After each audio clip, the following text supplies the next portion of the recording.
Today, we are joined by Shark Tank entrepreneur and alumni, the genius creator behind Detrapel. He actually scored a deal with Mark Cuban and Lori Grener for $200,000. This is going to be a great episode. I cannot wait to get into this conversation with Mr. David Zamarin. How are you doing?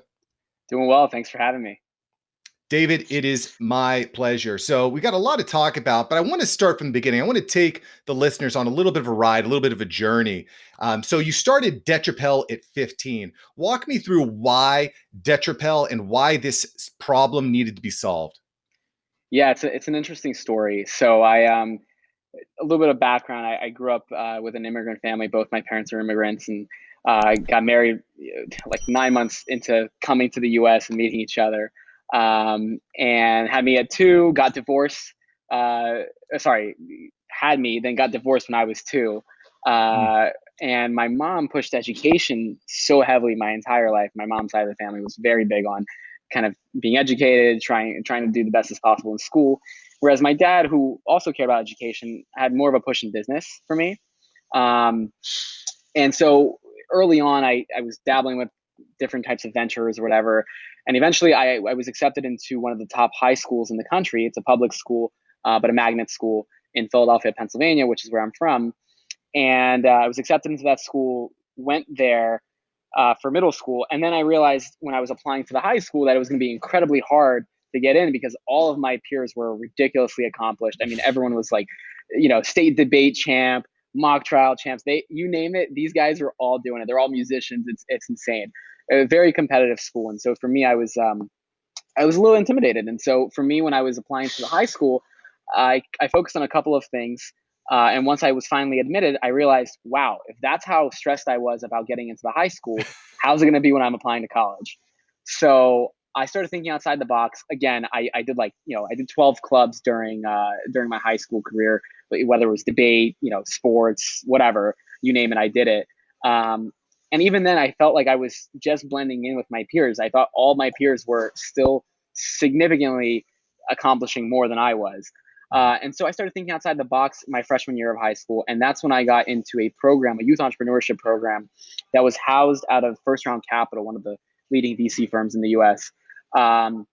It wasn't associated with with First Round, but it was in their facility and under the guidance and mentorship of many, many different people within the University of Pennsylvania, Drexel University, and just overall VC community in Philadelphia. And so I got a ton of exposure. I was the youngest kid in the program. I was the only non-senior, but I think I took it the most seriously. I really enjoyed the program. I thought it was my calling. I had other business ventures leading up to it, but I really realized that my passion was for entrepreneurship and not law as I thought so previously.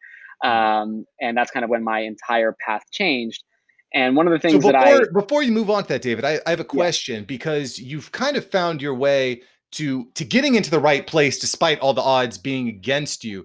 Do you attribute that to, before we move on to the second part, or do you attribute that to just dumb luck or to hustle or to strategy? How did you actually get into these programs where, I mean, by all standards, maybe didn't have any business being there, right? sure, yeah, no, great question. Hustle is definitely, I mean, I think the number one thing that led me to where I was.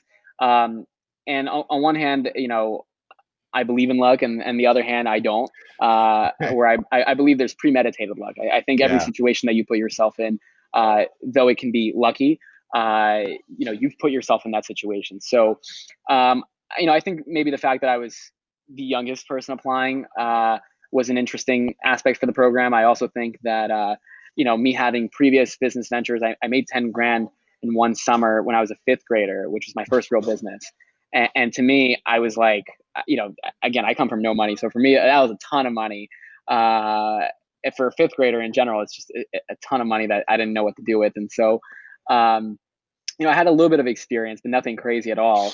And I guess I struck a good conversation, and it seemed like I was going to take the program seriously, and which I did. And I think the people took a chance on me, a risk on me, and hopefully it paid off. Um, but yeah, kind of when I got into the program, going into that second part, one of the things I realized was I was accepted in the high school. I love sneakers. Uh, what do I hate more than anything? It was getting my shoes dirty. because I was given $200 from my grandparents as my gift for getting into the high school, and I bought Jordans with that. And I was desperate to keep them clean. Uh, so I came up with this idea that I wanted to come up with a film that could be peeled off whenever it got dirty, but I didn't know anything about chemistry. So my mentors uh, told me to pivot the business and start a shoe cleaning company for local university sports teams. And Hmm. so that's what I did for about 4 months. It was called Lick Your Soul, and the business actually was really successful. This is my first real company. Had employees or whatever, and grew it to the point where I was making a steady monthly revenue figure. But I realized that the only scalable part of the business was this conditioning service where I could spray something and it could repel any liquid-based substances. Um, I was buying a product from overseas, or actually it was in the U.S., but it was a different product, competitor of Detrapel's. And I learned, one, I was waiting 4 months for it to come to me. It was back ordered for so long because it went viral in 2013 when I started the business. And it was I learned that spray, it could be applied. It's kind of like a never wet or a Scotch Guard, if you will. Yep. If you apply it on a fabric, it dries white, it ruins the fabric, and more importantly, it's incredibly cancerous and toxic. It's horrible for the environment, horrible for your health. You need a full bodysuit and a respirator mask to apply it. And that's when I realized, not only is this thing harmful for you, it hasn't gotten here in 4 months, and it cost me $1,600 for a little quart. It was tiny and super expensive. That this was Huh. not going to be a scalable part of my business. So I actually was very lucky in that sense that I got an opportunity to sell the company, Lick Your Soul, and I did 4 months into it. And for me, again, ninth grade, I ended up not getting all the cash immediately. It was over a royalty structure, but I ended up making from that sale $150,000 over the course of a couple years. And for me, again, that's a ton of money. As a ninth grader. Yeah, 14 years old, going on to 15 years old, tons of money for me. Luckily, I had very strict parents. I was not allowed to like waste money, so it Hmm. was put to savings.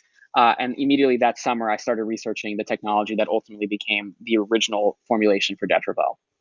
Yeah. So one of the things I think is really unique and kind of crazy to me is you're in ninth grade. Obviously, one of the things that happens with students is you're in school all day, you come home, you got homework all night. Maybe you're doing extracurricular activities like sports or whatnot, but you're creating companies that are selling for six figures. You're getting six-figure exits in ninth grade, which is just truly, truly impressive because you're finding solutions for problems. Okay. Right. So we're talking about Detrapel, which is really special because it uses nanotechnology, right? It's using this Right. nanotechnology. And I think that most people, when they think of nanotechnology, it might as well be rocket science. It's not even the same stratosphere of something that we would ever even consider thinking about. How did you go from being a ninth grader taking English and math to developing a nanotechnology product for cloth protection? I don't understand how we got there. The summer that I was going into my 10th grade, my sophomore year um, program at the high school, I enrolled as a part-time undergraduate into the University of Pennsylvania. My school offered this program where if you had a certain GPA, which everyone in my school did, you could take part-time undergraduate classes like a real student and get credits at Penn. And so I did that. But before I got to those classes, I also reached out to the Singh Center for Nanotechnology, which was a brand new facility. They spent like hundreds of millions of dollars on it, building it at Penn, and it had completed in 2013, I believe, or 2012. And I reached out to the leading researcher, just cold emailed them, um, and met with her a few times. Started reading her research, learning about all the research that was going on, and found myself a chemistry mentor. And that's how I kind of started the original, I guess, R&D for the product and the research. And so when I look back at it, I mean, I didn't know anything about chemistry. So when people talk about, this exact question of, this is nanotechnology, it sounds so foreign. I agree, it is foreign. I didn't know what it was. To some degree, I think I still don't even know what it is. I'm kidding, But what you but did was you put yourself with the right people, right? correct. So something you've said a couple times here, which is just really remarkable to me, David, and we haven't even talked about how you actually got in touch with Mark Cuban, which is pretty typical. You've consistently over the course of your life been able to reach out and connect with people that the average person would never be able to get with. On top of that, you're able to turn them into a mentor, which I mean, I don't know if you recognize how rare of a skill that is, but that is just truly remarkable. How give me a quick takeaway. How are you actually getting in touch and getting these people to actually respond back to your emails? What are you doing? Yeah, I mean, this is definitely the one key ingredient that I don't think I've ever talked about. Glad you brought it up though. I think people are the most important thing in all aspects, life, business, whatever, right? Your team, whoever you have around you to help. Um, there was a really good episode on Forbes. It was a video and an article that I watched that was written by one of the partners at First Round Capital, Chris Fralick. He wrote this article about how to get a hold of the busiest people that you know. This is when I was in ninth grade when I saw this, and essentially it laid out 10 steps on how to cold email and cold email specifically really busy people that normally would not open your emails. And so naturally, I learned all those 10 steps. I researched them, tried to craft my own email, and I emailed Chris Fralick. He got back to me, had a interesting meeting with him. And then I said, I'll email the owner of First Round Capital, the founder, Josh Kaufman, who sold Half.com to eBay for $350 million early in the early 2000s. So I thought, okay, this is a nice big step. Even though I kind of was familiar with him because I was in his offices every day for the program. But he responded and bought some product, and that was nice. And Wow. then I said, you know what? Let's go big or go home. And I learned how to email hunt. It was one of the first few hard skills I would say that I learned or taught myself, and found Mark Cuban. Mark Cuban's like 4 different email addresses. Emailed all of them, same idea, same structure, and I got a response. And that was kind of the first step into me realizing how crucial and how just really how critical it is to have people around you, and more importantly, people that you can learn from, and even more so learn from their mistakes. And that was the number one thing that I was willing to do. I was willing to put away any pride, anything. I took free internships. I did 12 internships over my entire high school career, all for free. I never asked for a single dime. And I didn't care to, because I really genuinely believed that I was learning so much more just by being there around these people. And with, by working for free, I wasn't necessarily forced into having to do all these different remedial tasks. I was actually given substantive things to do on a daily basis. And so that's when I realized I was on something. Yeah, so really taking on that executive role, putting yourself as close to the top as possible, because you it kind of rubs off on you, right? You get Exactly. that proximity bonus. Super powerful. And I got to say, as far as a hard skill goes, knowing how to stand out and then where to send those messages, just absolutely brilliant. Absolutely brilliant. So smart. Okay, so you've got a product, you've gotten it developed because you've gotten in with the University of Pennsylvania and their nanotech, and you're getting mentored by some of the scientists over there. Now you decide you're going to get on Shark Tank. You've reached out, you've gotten in touch with Mark Cuban. He's gotten you in touch with Shark Tank. I'm just curious, give me a little bit of behind the scenes. What's it like going through the process of getting on Shark Tank and pitching on TV? It's hard. It's not easy. So I originally reached out to Mark, and I mentioned in a follow-up email in one of his responses that I was interested in going on the show because it was a lifelong dream of mine growing up.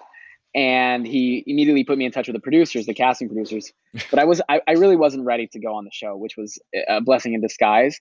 So I actually waited for about 4 years until we were truly ready as a company to go on there. And even then we weren't ready. You're never really ready. You're never ready, right? No. But so eventually 4 years later, I did reach out finally, and I kept in touch with the producers so they knew that my application was going to be coming in. I applied, and it's a really brutal process. I mean, they mentioned that they have, at least my year, it was 40,000 applications, and only 150 people are invited to film. So it's incredibly difficult to get on. And out of the 150 that film, only 90 of those air. Right. So it's not like everyone even gets to, even if you're there and you film, there's no guarantee. And they tell you, they happen to remind you every single time and every single moment that they have the chance to, that there's no guarantee of airing. Yeah. So it was difficult. It wasn't easy, and it wasn't something that I anticipated having to do so much work for. But I'm glad that it happened, because it really did change the life of my entire company. Yeah, absolutely. So I want to kind of zone in and hone in a little bit more on that thought here, David. And of course, listen, if you want to know more about David's company and his product, you definitely want to go to Detrapel.com. Links below. You definitely want to watch what David's doing on LinkedIn as well, because just a great place to connect with experts like David. So I want to lean in a little bit more to your experience on Shark Tank. You've managed to get in there because you just kept mentoring and connecting the dots all the way to the top here.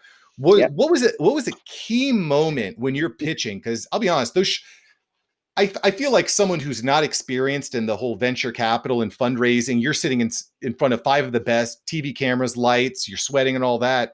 What was a key moment where you felt that the deal maybe could have gotten away from you, but you were able to pull it and keep the clout yourself? How were you able to pull it off? Yeah, there were two main moments that I recall. One moment was actually pre-airing or pre-filming. You have to do a dry run in front of all the producers the first or second day that you get there. And there are 150 producers, which Whoa. I had no idea that's how many people are working on the show in the background, in the behind the scenes. And so I did this pitch, and at that point, this is my sophomore year in college. Um, at this point, I've won, multiple pitch competitions for real money. I've done probably hundreds of different pitches in competitions, probably thousands in regular pitches. So, and public speaking and mentoring is something that I love to do. So this wasn't news to me. And it was certainly not the biggest crowd, but it was probably one of the most important crowds at that time. And I completely blanked right after the second line, which was my name. So I forgot my entire pitch. I forgot everything. Majority of the show is not scripted. Only the first portion when you walk in, it's all structured the same. When you say hello, my name is this. I'm looking for X in exchange for Y. That's usually the same structure. But even then, it's technically not scripted. Um, and so that one part that I had to remember was the part that I completely blanked out and forgot the entire pitch.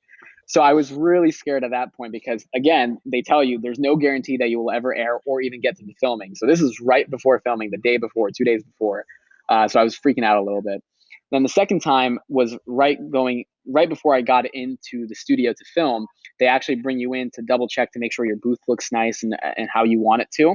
And that was kind of the moment where I actually saw the Sharks just sitting there on their phones and doing whatever the hell they were doing. And that to me was super surreal because I was like, these are celebrities in my mind. These are, TV personalities, some of the greatest investors, like you said, that people are aware of. And I'm over here freaking out. These people are just on their email casually. So I just did a couple jumping jacks and just walked in right after that. And that seemed to work. I just put a smile on and I was able to knock the entire pitch out, didn't have a single stumble. It was probably one of the better pitches I've ever done. And during the pitch, there was a point in time where I got asked about IP. And at the time, my IP answer, looking back at it, could have been a lot stronger. I specifically got asked about, whether or not we want to file a patent. And I didn't know. I was honest with the answer. I said I don't really know if we want to, because the reality is with a chemical patent you have to disclose your chemical, or you can do an application or process patent and how we make it. But that's really the secret sauce. Hmm. And so at the time, I didn't have great legal counsel for IP that I had previously reached out to, so I didn't actually have a solid answer. And so at that point, I thought I might have lost the deal, but I didn't. And I think I was able to reel it in because I explained that the situation is a lot deeper than the surface level of, oh, you should file for a patent. Ultimately, we did file for a patent, and we have multiple now. But ironically, at the time, I was pretty gung ho that I was not going to be filing for a patent. Little did I know that there are very specific ways to be conspicuous in your filing. Mm. Yeah, I think at the end of the day, you were really smart and you were really clear on all your other answers. You knew your numbers, which is probably the most important thing. You had a good answer for the EPA compliance, the FDA testing, and the various other factors. But just thinking as a regular human being, when I'm going to be investing in someone and basically partnering up with someone, I think probably the most important quality is trust, right? Do Oh you yeah. think that being honest with your answer and clear with your answer was a part of the reason you were able to get the deal with both Mark and Lori? Yeah, I think it was definitely a big factor of being able to win their trust and show that I was trustworthy. I also think that there's a big misunderstanding about being empathetic and being able to show that. And I think that the kind of the pinnacle of the top entrepreneurs, that when you think of the greatest entrepreneurs in the world, the one thing that they all you can connect the dots on, is that they all, when they needed to be, some of them are ruthless, but when they needed to be, they all knew how to show significant empathy. Yeah. And so for me, when I was honest and said, listen, I don't know the route that I want to take on the most critical question I was asked, uh, that could have really backfired in my face. But I think the reason why we were able to reel it in was just simply because it was truly the honest answer, and I wasn't trying to make up that I knew something that I didn't. I really didn't know which direction to go into, because I thought there were better options, but um, I was convinced otherwise. So Yep. And you I mean, you had basically the perfect scenario. You had two offers from two sharks. What was the point where you said Mark and Lori are the best fit for me? They're the best fit for Detrapel for David. when I was going on to the show, I did a ton of research. I think for me, when I talk about being meticulous and being really strategic, it goes to a whole new level. I rewatched every single episode in history of Shark Tank before I went on. Wow. I had already seen probably every season up to season 6, because I actually interned for a company that was on Shark Tank in high school. So I was quite familiar with the process, but I really took the time to go rewatch every single episode and to write down every single question that was ever asked by every single shark, and to see what answers worked and what answers didn't work. And then I took it a step further, because this is where I believe empathy is taken to a whole nother level. I then did personal research on every single shark that I eventually found out was going to be on my segment. And when I say personal research, I mean I dug into like what their kids play for sports, what they do for like on their free time. I wanted to be able to connect on every single level, and I did it subliminally. It's very not noticeable in the segment that was aired, but for example, I did it where when I'm pitching Mark and I mentioned that I'm from Philadelphia, I point to him because he's from Pittsburgh. Hmm. Uh, and I remember I said uh, something about having to do with moms or something like that to Lori. So I specifically picked on key moments, um, or key emotional things that I thought these people would react to. And I think I was right, but again, these guys are doing so many different things that you could have picked them a handful of things to bring up. But I think that's kind of the difference between pitches that do well and don't, is the ability to connect to the audience, which isn't done often, and it's hard to do, rightfully so. Um, so I think when I was doing all this research and I found all the answers, I crafted my pitch. I thought I knew every answer. I went and pitched in front of some of the larger investors that I knew of, or some of the um, bigger mentors I had. I had a couple of mentors that were some of the most successful people in the Philadelphia region. One of which had a multi-billion-dollar exit of his own in his 30s or 40s. Um, and so I had them grill me, and I did that like on 4 or 5 separate occasions. And so that really prepped me for the questions that I both expected and then didn't expect. Uh, and funny enough, I didn't get any of the questions that I prepped for. But you do the research, you know your audience, and I think, like you said, trust, being clear, knowing your numbers, and then making sure that you know those small details to be able to connect with your audience. I mean, this has been a common theme of our whole conversation, David. It's being able to do the research and know what's going to stand out to the people you're trying to connect with. That it's just really, really smart. I wish more people kind of understood that. That's really the key. That's how you make it happen. The So reality is you it's the only way to get close to someone, and it's the only way to show that you are just as serious as they are and you're not wasting their time, especially when they're in the upper position. Yeah. Yeah. I think a lot of times when people reach out to me, it's very clear that they have no understanding as to what I do and what my team does. It's just, they always want to take, but the more you can give, the better your chance of actually connecting is. Yeah. I'm Absolutely. with you 100%. So you make this deal, you strike the deal, 200K for 25% with Mark Cuban and Lori Grener. Obviously, you're just off Shark Tank. You get a huge uptick in sales. You're scrambling. You're getting all the orders out. But I'm kind of curious, what was it like working with Mark and Lori after the deal was finished? Are they just like, here's the money, go have fun? How involved were they in the process of growing Detrapel? It's tough. So there's a due diligence process after the show, Hmm. which most people don't know about, and that's when you actually close the deal.